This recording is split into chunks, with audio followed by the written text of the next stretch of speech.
Delhi are back to unfriendly home conditions and they lose once again at the Firoz Shah Kotla. What a run of form they had, travelling on the road, picking up 3 wins at 3 tough grounds, and they've now managed to simply fall 40 runs short on the night to the Mumbai Indians. After Rohit Sharma decided to bat first, the first time Mumbai decided to bat first after winning the toss. They got to 168, courtesy a late surge by the Pandya brothers. And in the end, the way Rahul Chahar bowled, it ensured that his 3 for 19 was good enough.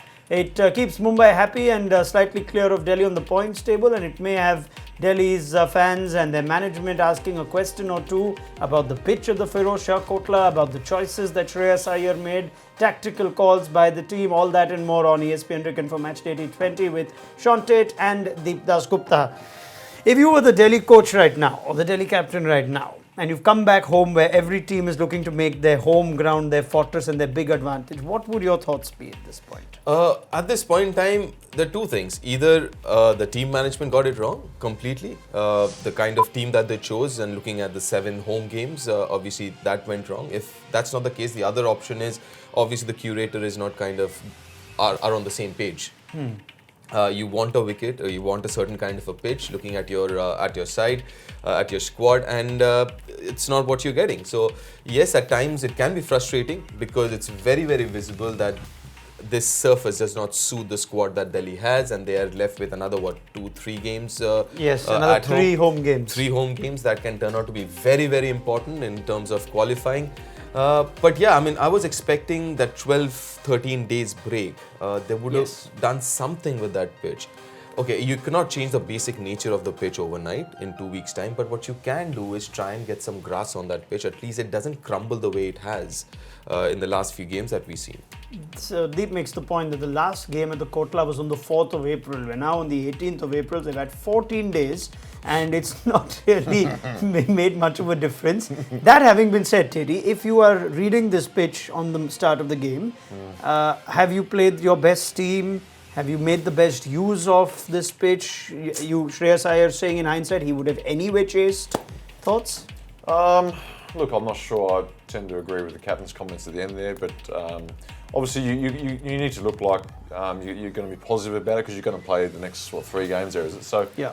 He needs to be positive about what he's talking about at the end there. But at the same time, yeah, I mean, you look at some. I mean, I'm not sure that Pool's going to play next game. I think Lamashane might get a call up. I'm not sure, but a couple of things I can tinker with. Whether Colin Munro is the right sort of batsman for that wicket as well. I'm not talking blame or anything like that, but I'm just saying if you talk about the batting and bowling both ends, what the makeup of that side is. In saying that, Mumbai managed to play pretty well on it. So. Okay, so we'll discuss aspects of this issue that Delhi have with regards to not having favourable surfaces at home in just a bit. But as we go forward with matchday match points, Rahul Chahar, who ensured that Delhi, who are a good team, who've chased confidently in the past, and remember, they nearly got over the line chasing over 180 against Kolkata at this ground. Maybe slightly different surface, but it was turning that day too. So let's speak of Rahul Chahar's impact. And he's bowled steadily with each game without having a big impact. I think today's the first day where he's had a real impact, got some top wickets deep.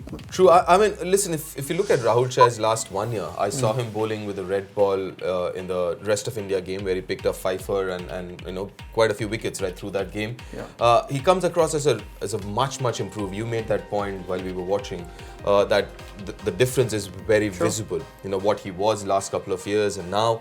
The thing that I get from him is obviously with that action he gets a little extra bounce. He's not a big turner. He's not going to be a big leg spinner, so to say. But his action makes sure that he's very accurate and he gets extra bounce. And that kind of helps. Even if you look at Wankhede, which is not the greatest of surfaces for a spinner, he tends to bowl well there. Because of that extra bounce that he gets, and he's very, very consistent. Yeah, both openers, Prithvi Shaw and Shikhar Dhawan, after they'd got a good start, and then the wicket of Shreyas Iyer. So good wickets to him too. He bowled out his full overs, which is something Shreyas Iyer didn't do out of his own leg spinner, Amit Mishra. Yeah, that was probably something they can look at as well. A pretty simple thing that they missed. Obviously, they want to back in Morris and Rabada, but again, on this wicket, you might have to change your thought process. And again, but talking about Morris and Rabada, but just looking there on the screen, that death bowling as well. Sort of tend to forget they didn't quite get it right tonight, and those extra runs obviously meant the Delhi batsmen had to keep going, and then losing wickets and trying to play that sort of game on a wicket that's not coming on. Yeah. It's very tough. Yeah, just focusing on why Rahul Chahar was so much more effective. And again, he's quicker than an Amit Mishra Yes. Deep. And again, that again brings us to possibly the inclusion of Sandeep Lamichhane. Yes, and to be fair to Tait, he actually mentioned at start of the game. Yeah. Would you pick Paul or Sandeep Lamichhane? And Tait said he would pick Lamichhane even after chemo Paul's. Sometimes these are the kind of things that the T20 format demands or Well, I the think, IPL and demands. we were talking about that before outside. I think IPL especially has been a bit of a tactics game. Yes. And Yeah. we're talking about MS Dhoni. He's not afraid to leave guys out and just say, look, mate, just for this game, it's not going to suit you. Yeah, I mean, Harbhajan Singh's man of the match. He leaves him out. Absolutely. I mean, listen, you've got 14 games. You've got to get the best out of the players in those 14 games. I mean, it's not a long-term tournament. You're not building a team for the next 2-3 years. You're talking about now and here, which is you pick your best 11. Depends if you've got the players as well. You can't just pick guys just for the sake of picking them. You've got to have the right guys. And this is a team that had the reserves of Sandeep Lamichhane. They even have Rahul Tewatia if they wanted to really go all out on spin. But there were a few things that they could have got. If anything, at least bowl out your spinner. We're looking how well Akshar Patel bowled. It should have been an indication for Shreyas Iyer. So maybe they missed a trick or two. We'll speak of their bowling in just a bit. But let's continuing on Delhi's batsmen who had the start from Shikhar Dhawan and Prithvi Shaw. What a partnership of 49 they got in recent time too. And then it just started going off after that. You say very well, Deep, and many times watching these games, the actual game starts after 6 overs. Yeah. Now that they've got to 49 without loss, sometimes you can lose the game in the power play in a chase, but when you've got to 49 without loss, what should be the approach of the openers after that for you? I think to kind of consolidate after that. You get a good start, you go at 8.5, 9, then you realize, listen, we've got our eyes in. I mean, it's always, any surface, it's very difficult for a new batsman to come in. And a surface like this especially, when a set batsman is a set batsman, I mean, he's extremely important, a set batsman. I mean, and that's the problem on this surface because it's going to be difficult. Make sure if you're in, you make it count. Yeah, you're right. I was about to just have a sneeze here, but anyway, it's like the dust of the Delhi pitches just into my face. But anyway, Shikhar Dhawan, who got out trying to do a big reverse sweep, I'm just trying to think of consolidation should be Shikhar Dhawan's game. He does it probably in the power play also sometimes to his guilt. Yes, and there are comments made by Ponting saying he needs to go hard. Are those sort of things? Remember, a while ago, when I was here last time, we were talking about Shikhar Dhawan's role, and I mentioned, listen, they've got enough hitters in that team.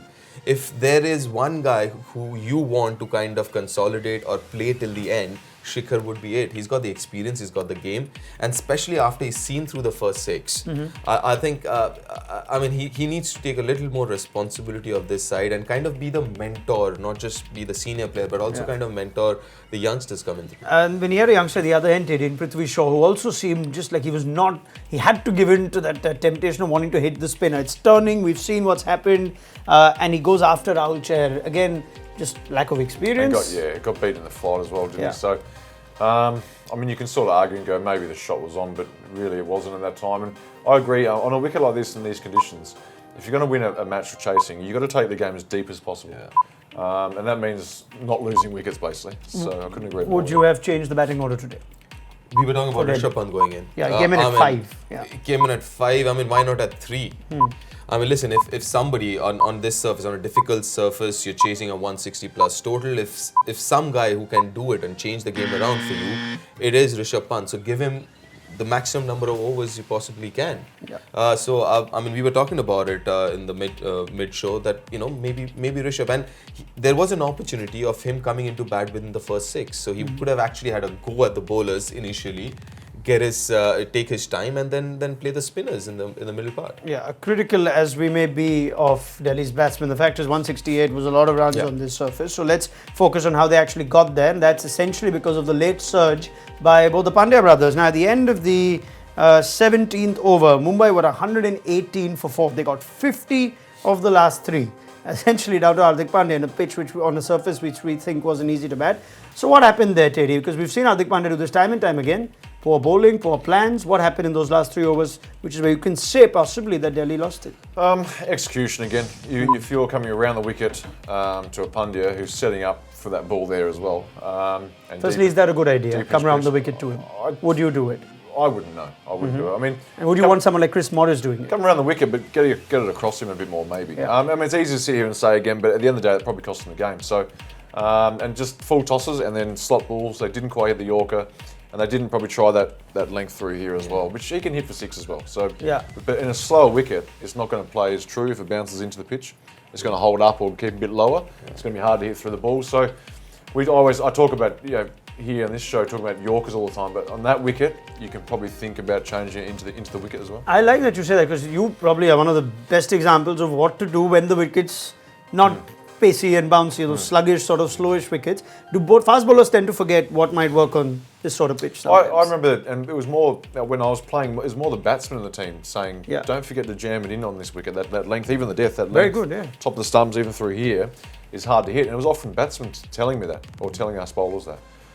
So it'd be interesting to know what if Punter has a chat with those guys. Yeah. Or was it Ponting who used to often say? He was one of them, yeah, and even Sorav. They've got two pretty good players there that can have a chat with the bowlers about on this wicket what might be a better length. Can the bowler's ego get in the way? For example, some like Rabada and Chris Morris, they've done really well bowling those Yorkers. Can that ego come in? Listen, you know what? Okay, fair enough. I've got my Yorker going, and let's try this. Yep, because I've been there before as well. So if you bowl them well at death, and you've got the Yorkers going, and you tend to go, right, I'm in the zone. I'll just continue to do this because it works. And a lot around the media, I've heard a bit as well about ex-players talking about why they bowl more Yorkers. So probably them are thinking, well, yeah, why? Okay, yeah. I mean, you've been saying it all the time. Bowl more Yorkers, and banging on now about they'll them say the minute you bowl the Yorkers badly, he's telling us change it. Why are they bowling Yorkers? Let's take no credit away from the way Hardik Pandya continues to have an impact. And I was just saying, Deep, the other day, the ability to hit sixes of fast bowlers early in his innings seems to be one of the big pluses of Pandya's new game. Yes, and the thing is, he's kept it very simple. Yeah. And is following the basics, right? I mean, when you talk about hitting, the couple of basics is keeping still, having a strong and a wide base. And if you see how he sets himself up with legs wide open, his body open, and just staying still. He does not move too much. He does not go across or stays away on the onside or whatever. He just stands still, watches the ball. His basics are very good. I mean, that's what it is. I mean, end of the day, we keep talking about hitting and slogging, blah, blah, blah. End of the day, you still have to follow the technique or the basics. And I think that's exactly what he's doing. He's just making sure he's getting his basics right. That's another very impactful innings from Hardik Pandya at the end, and his brother got some form too, Krunal Pandya. As a result, Mumbai have secured a 40-run win, big win in T20 cricket. And if you look at where the points table, what the points table looks like now, you say that that's a very big win because they not only go ahead of Delhi, but they start putting some pressure on Chennai because even if they get locked on points, they'll still have the better run rate. And Mumbai play Chennai in just a week's time, and that's at the Chepauk, similar sort of pitch you can expect. They've done well today, and this is the start of 4 games on the road for Rohit Sharma's team. So they've done well picking up the points at Delhi. They now have Rajasthan, Chennai and Kolkata all the way back to back. So good start for Mumbai, and they're looking ominous now at this part of the table. Delhi need to turn things around quickly. Like we've established, they've got 3 out of 5 games at home, including 1 more at this wonderful Firozshah Kotla in a couple of days' time against Kings 11 Punjab. Right. What about the Fab 4 contest? The Pandya brothers were selected by Shaun, Tait and Dasgupta. So let's have a look. We're going for Teddy's first. Usually, I think my producer has this sadist and tactic of picking. That's terrible, isn't it? Yeah, of picking the guy who's finished second first. So Malinga's got you 20, and Kyron Pollard should have given you another 20, but he put one down on Malinga. Rabada with 45, and the 2 captains put together getting you 43. You got 100. Sometimes you've not even got this. You should be happy. 108 good runs on this Firozshah Kotla surface. It's going to be depressing now, isn't it is. Deep Dasgupta went for Krunal Pandya. What a good day to pick Krunal Pandya. Back him in spite of his lack of form. Bumrah and Rishabh Pant getting him a few points. Chris Morris getting him 11 points as well. So, nothing new here. Like the Kotla, we expect what happens. We expect Deep Dasgupta to absolutely hammer Shaun Tait at the Fab 4. But I'm delighted the two of you will face off tomorrow in face-off. So will be nice to have you back actually, Teddy. There's a lot of noise today during the quiz with Cyrus. And Deep, thank you very much. Get your thoughts tomorrow. Ahead of the game between Kolkata Knight Riders and RCB. We hope to have your company for 7:30 p.m. ESPN Cricinfo Match Day T20 and 6 p.m. to watch Shaun and Deep face off on our usual daily IPL quiz. Story from the Kotla, pretty much the same story. They continue to trouble the home side, and as a result, Mumbai Indians are sitting pretty at second place in the points table.